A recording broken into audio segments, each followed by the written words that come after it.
या लातूरच्या महानगरपालिकेमध्ये सर्वात जास्त मतांना निवडून आले आणि त्या पालिकेमध्ये अतिशय बुलंद आवाज ते करतात, अतिशय अभ्यासपूर्ण त्या ठिकाणी मांडणी करतात ते ॲडव्होकेट अतिशजी चिकटे यांना मी विनंती करतो की आपण ही आपली भूमिका, आपले विचार या ठिकाणी मांडावे. ज्यांनी तुमच्या माझ्या सारख्या कोट्यावधी कुळांचा उद्धार केला, तो जर महामानव या देशामध्ये जन्मला नसता तर तुम्हाला मला वैभव प्राप्त झालं नसतं. संबंध या देशामध्ये युगानुयुगांचा अंधकार मिटवणारे तुमचे माझे बाबासाहेब यांना प्रथमतः विनम्र अभिवादन करतो. या देशामधल्या अस्पृश्य वंचित माणसाला जर खऱ्या अर्थानं कुणी न्याय दिला असेल, या देशामध्ये जी हजारो वर्षाची गुलामी होती त्या गुलामीच्या साखळदंडाला जर कोण तोडला असेल तर ते एकमेव बाबासाहेब आहेत. या देशामध्ये कुणी माईचा लाल जन्मला नव्हता.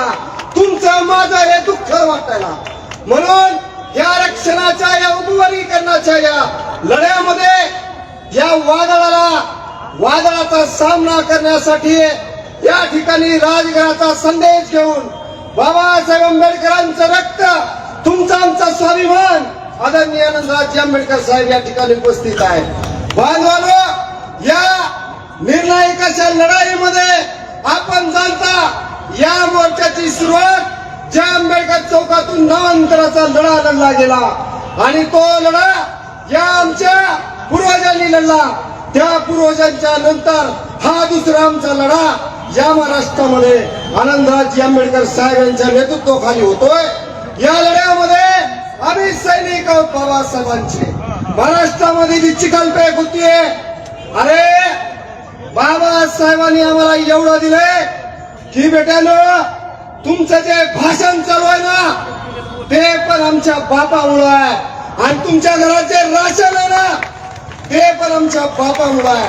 म्हणून बाबासाहेबाबद्दल जर बोलाल तर याद राखा, या लातूरच्या चौकामध्ये दिवेला झाल्याशिवाय राहणार नाही. आंबेडकरी तरुण बाबासाहेबाची शपथ आहे सगळ्यांना. बाबासाहेबावरची चिखलपेक होईल याच्या नंतर, अरे खऱ्या अर्थानं जर आमची काय संपत्ती असेल तर ते बाबासाहेब आहेत.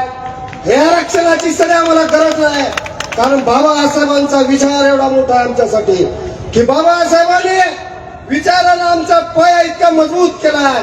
तो पाया इतका मजबूत झालेला आहे की ही खाणारी नाही देणारी जात आहे.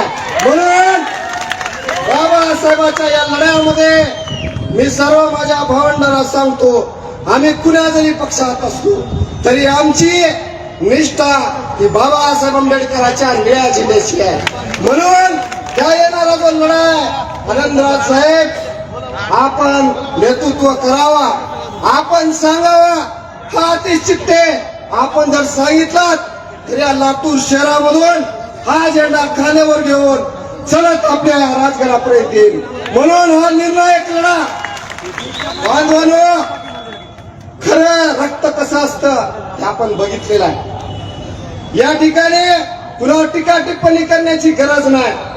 जे बाबासाहेबांनी उपकार संबंध या वंचित बहुजन समाजावरती केलेले आहेत त्या उपकाराची फेड अंगावरचा कातळ जरी जोडा बनवला बाबासाहेबांच्या पुतळ्याला तरी ते होणार नाही. परंतु आज जे बैमान झालेले आहेत बाबासाहेबांच्या विचाराला, कुठंतरी विधान परिषदेच्या एका तुकड्यासाठी बारीनं बाबासाहेबांवरती चिखलपेक करण्याचं काम करतोय. सुकुमार कांबळे आम्ही बोलवले लातूर शहरामध्ये. या ठिकाणच्या बौद्ध बांधवांनी 10,000 रुपये मानधन देऊन 10,000 मानधन आम्ही दिलं. सुकुमार कांबळे तुम्हाला डोक्यावर घेण्याचं काम बौद्ध समाजाने केलं. परंतु आज कुठंतरी भारतीय जनता पक्षाच्या विधान परिषदेच्या तुकड्यासाठी तुम्ही बाबासाहेबांसाठी जी बैमानी केलेली आहे त्याला इथला आंबेडकरी माणूस कदापि माफ करणार नाही. म्हणून या लढ्यामध्ये आपण सर्वांनी आनंदराज आंबेडकर साहेबांच्या सोबत उभं टाकलं पाहिजे. जे खोटे मुखवटे आंबेडकरी विचाराचे या महाराष्ट्रामध्ये विचारवंतांनी घेतले होते ते या उपवर्गीकरणाच्या माध्यमातून उपवर्गीकरणाच्या माध्यमातून आज गळून पडलेले आहेत बांधवानो. आम्ही जातीसाठी माती खात नाही तर बाबासाहेबांच्या विचारासाठी रक्त सांडणारी औलाद आहे. म्हणून येणाऱ्या या काळामध्ये हा निर्णायक लढा आपल्याला द्यायचा आहे. जाता जाता सर्वांनी घोषणा द्यायचे. भारतरत्न परमपूज्य डॉक्टर बाबासाहेब आंबेडकरांचा, भारतरत्न परमपूज्य डॉक्टर बाबासाहेब आंबेडकरांचा. आनंदराजी आंबेडकर साहब तुम आगे बढ़ो. जय भीम.